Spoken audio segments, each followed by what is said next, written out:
Sir నమస్కారం sir. నమస్తే. Sir Pawan Kalyan గారు నిన్న అసెంబ్లీలో మాట్లాడుతూ 10 సంవత్సరాలు చంద్రబాబు నాయుడు గారే సీఎంగా ఉండాలని చెప్పేసి ఆయన కోరుకున్నారు సార్. అయితే ఇప్పుడు దీనిపైన రకరకాల ఊహాగానాలు వ్యక్తమవుతున్నాయి. ఎందుకు ఈ విధంగా పవన్ కళ్యాణ్ గారు ఇప్పుడే మాట్లాడేశారు, వచ్చేసారి కూడా చంద్రబాబు నాయుడు గారే సీఎంగా ఉంటారని చెప్పేసి. అంటే లోకేష్ గారు అవ్వడం ఆయనకి ఇష్టం లేదా అన్న కొన్ని కథనాలు వస్తున్నాయి. లేదా ఆయన్ను తనను తాను సీఎంగా ఇప్పుడే వద్దు అని అనుకుంటున్నారా అన్న కథనాలు. మరి జనసేనలో కూడా అసంతృప్తి వ్యక్తమవుతుంది కదా! 5 సంవత్సరాలు డిప్యూటీ సీఎంగా ఉన్నారు. నెక్స్ట్ టైమ్ సీఎంగా ఖచ్చితంగా కాంపిటీషన్‌లో ఉంటారని చెప్పేసి వాళ్ళు అనుకుంటారు. మరి వాళ్ళు అసంతృప్తి చెందే అవకాశం అయితే కనిపిస్తుంది. ఎంటైర్‌గా అంటే పవన్ కళ్యాణ్ గారి కామెంట్స్‌ని ఏ విధంగా చూడొచ్చంటారు సార్? పవన్ కళ్యాణ్ ఒక నెగెటివ్ టోన్ ఇచ్చాడు ఈ మధ్య కాలంలో. ఒక స్పెక్యులేషన్‌కి అవకాశం కల్పించాడు. ఓకే. ఆ స్పెక్యులేషన్ ఏంటంటే, ఏదో బీటలు వారుతోంది వీళ్ళ రిలేషను. హోంమంత్రి మీద ఆయన నేరుగా మాట్లాడటం, డీజీపీ గురించి కామెంట్స్ చేయటం, ఇవన్నీ కూడా పరిపాలనా పరమైన అంశాలను ఆయన పబ్లిక్ డొమైన్‌లో డిస్కస్ చేయటం. ఇదంతా కూడా ఎక్కడో ఏదో తేడా జరుగుతోంది, వీళ్ళకి సంథింగ్ చెడింది అనేటువంటి ఒక వాతావరణాన్ని కల్పించింది. ఆ వాతావరణం నుంచి తనని తాను వెనక్కి తెచ్చుకోవటం కోసం ఆయన కష్టపడుతున్నాడు. అందులో భాగంగానే అనిత పెర్ఫార్మెన్స్ బాగుందని, అలాగే పోలీసులు కూడా చక్కగా వ్యవహరిస్తున్నారని ఒక కితాబు ఇచ్చాడు ఆయన. ఈ కితాబు ఇచ్చిన నేపథ్యంలోనే మరింత దూకుడుగా తన సాలిడారిటీని తెలియజేసుకుంటూ, తన ఇంటిగ్రిటీని ప్రపంచానికి తెలియజేసుకుంటూ, ఇంకొక 10 ఏళ్ళు చంద్రబాబు నాయుడు ముఖ్యమంత్రిగా ఉంటే ఈ రాష్ట్రం ఎవరు ఎన్నడూ కని విని ఎరగని ప్రగతి పదాన పయనిస్తుంది అన్నాడు. అది జనరల్ స్టేట్మెంట్గానే చూడాలి. 10 ఏళ్ళు చంద్రబాబే ఉండాలి అనేది ఆయన ఒక ఆకాంక్ష అంతే. ఆకాంక్షే తప్ప చంద్రబాబు నాయుడు అక్కడ దాకా ఉంటాడా లేదా అది వాళ్ళ నిర్ణయం, పార్టీ నిర్ణయం. అయితే ఒకటి వాస్తవం, నిజానికి ఈ ఎన్నికల్లో ఎవరి ప్రమేయము లేకుండా టీడీపీ గెలిచుంటే, అంటే చంద్రబాబు అరెస్టు కాకుండా, పవన్ కళ్యాణ్ జైలుకి వెళ్ళి మద్దతు ప్రకటించకుండా ఉండి తెలుగుదేశం పార్టీ గెలిచుంటే లోకేష్కి ముఖ్యమంత్రి అయ్యే అవకాశాలు అయితే ఉన్నాయి అప్పటికి. కానీ అలా జరగకపోవడానికి కారణం జగన్ అండ్ పవన్. ఎందుకు అంటే ఆయన చంద్రబాబును అరెస్ట్ చేశాడు, జగన్మోహన్ రెడ్డి. ఆ అరెస్ట్ చేసిన చంద్రబాబు దగ్గరికి ఈయన వెళ్ళి ములాఖాతు పెట్టాడు పవన్ కళ్యాణ్. పెట్టి ఆయన్ని రైట్కి తిప్పాడు. ఆయన కొంచెం లెఫ్ట్కి చూసే ప్రయత్నం చేస్తుండగా రైట్కి తిప్పాడు. తిప్పటంతో పాటు బయటకు వచ్చి ఆయన మాట్లాడిన మాటలు, అంటే నేను తెలుగుదేశం పార్టీతో ట్రావెల్ అవ్వదలుచుకున్నాను, బీజేపీ కూడా ఇటే వస్తుంది, మేమందరం కలిసి ఎన్నికల్లో పోటీ చేస్తామని ఆశాభావం ఉంది, ప్రస్తుతానికైతే నేను తెలుగుదేశం పార్టీ మద్దతుతోనే ఎన్నికలకు వెళ్తాను అని చెప్పాడు ఆయన.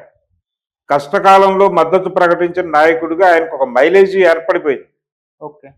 సో ఈ కండిషన్లో పార్టీ గెలిచినప్పుడు స్ట్రైట్ అవే పవన్ కళ్యాణ్ అవాయిడ్ చేసి లోకేష్ను సీఎంగా ప్రకటించలేని ఒక కండిషన్ ఏర్పడింది. అందుకని చంద్రబాబు అనివార్యంగా తాను ముఖ్యమంత్రి కావాల్సి వచ్చింది. తద్వారా లోకేష్కి పదవి దూరమైంది. ఆయన పవన్ కళ్యాణ్కి చాలా అపారమైన గౌరవం ఇచ్చాడు.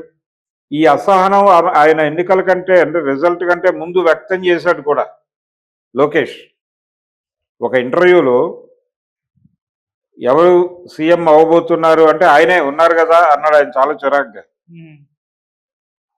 అంటే ఉన్నారు కదా ఆయనే అంటాం వెనకాల ఒబీడియన్సీ లేదు, పోనీ తండ్రి అనేటువంటి అభిమానము కనిపించలేదు. అలా ఒక మాట అనేసాడు ఆయన గబుక్కున, అది బయటకు వచ్చేసింది. అంటే తనకి పదవి దక్కకుండా చేశారు అనేటువంటి ఒక చిన్న అసహనం ఉంది అతనిలో, ఎక్కడో అప్పుడప్పుడు బయటపడుతోంది. దాన్ని బయటకి వస్తే ప్రమాదం కాబట్టి ఆయన పవన్ కళ్యాణ్కి పాదాభివందనం చేయడానికి కూడా ప్రయత్నం చేసిన వీడియో చూసాం మనం. పవన్ అన్న అంటాడు ఆయన. ఈ పవన్ అన్న అనటము, ఈ పాదాభివందనం చేయడానికి ప్రయత్నాలు చేయటము, లోకేష్ ఇవన్నీ మసిపూసి మారేడుకాయ చేసేటువంటి ప్రయత్నాలు అవేవో తిప్పలు పడుతున్నాడు ఆయన. పొలిటికల్ లీడర్స్ ఎవరైనా చేసే పనే ఇది, లోకేష్ ఒక్కడే కాదు. సో అలాంటి ఒక స్పర్ధతో కూడినటువంటి స్నేహంతో వాళ్ళు కొనసాగుతున్నారు. పబ్లిక్ డొమైన్లో ఎప్పుడైనా సరే అన్వాంటెడ్ ఒపీనియన్స్ కనుక ఏర్పడితే వాటిని కంట్రోల్లో తీసుకోవడానికి కొంచెం ఓవర్ యాక్షన్ చేయాలి. ఆ ఓవర్ యాక్షనే పవన్ కళ్యాణ్ చేసింది. ఓకే. అందులో భాగంగానే ఈ 10 ఏళ్ల పాటు చంద్రబాబే ముఖ్యమంత్రి అనే మాట పవన్ కళ్యాణ్ అన్నాడు కాబట్టి వచ్చే ఎన్నికల్లో గెలిస్తే ఒకవేళ పవన్ కళ్యాణ్ని సీఎం చేయటమో లేకపోతే చంద్రబాబు సీఎం అవటమో జరగకపోవచ్చు. మా పార్టీకి ఎక్కువ సీట్లు వచ్చాయి కాబట్టి ముఖ్యమంత్రిని ఎంపిక చేసుకునే అధికారం మాకే ఉంది కాబట్టి మేము లోకేష్ని ప్రకటిస్తున్నాం అని అనొచ్చు. ఓకే. అనే పరిస్థితి ఉంటుంది డెఫినెట్గా. అంతే తప్ప లోకేష్కి ఈసారి అయితే అతనికి పదవి రాకపోవడానికి కారణం జగన్ అండ్ పవన్. అది వాస్తవం. అది కొంచెం అతని మనసులో ఉంది. ఓకే. అది తప్ప మిగిలిన విషయాల్లో పవన్ కళ్యాణ్ స్టేట్మెంట్ అంత సీరియస్గా పట్టించుకోవాల్సిన అవసరం లేదు. వచ్చే ఎన్నికల్లో కలిసి ఎన్నికలకు వెడితే ఒకవేళ వాళ్ళది పెద్ద పార్టీగా ఎమర్జ్ అయితే ఈ ఇబ్బందులు ఏవి లేకపోతే డెఫినెట్గా లోకేష్ పేరు ఆయన ప్రస్తావిస్తే ఎవరికి కాదనడానికి ఏ రకమైన హక్కులు అధికారాలు ఉండవు. కానీ పవన్ కళ్యాణ్ గారు అంటే తనకు తాను సీఎం గా ఎందుకు ప్రమోట్ చేసుకోలేకపోతున్నా అంటే ఒక జనసేనలో కూడా అసంతృప్తి అయితే ఉంది. ఇప్పుడు డిప్యూటీ సీఎం గా చేశారు. తర్వాత టర్మ్లో అన్న సీఎం గా కాంపిటీషన్ లో ఉంటారేమో. సీఎం అవ్వాలంటే జనసేనకు మెజారిటీ సీట్లు రావాలి కదా. ఒక పొత్తులో ఉన్నప్పుడు ఎలా కుదురుతుంది?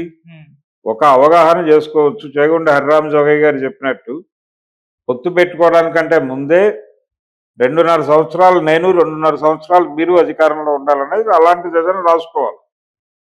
రాసుకుంటే మీరు అకామిడేట్ అవుతారు. అది రాసుకోలేదు కదా. ఆయన మాటలు పక్కకి నెట్టేశారు కదా హరిరామ జోగయ్యని.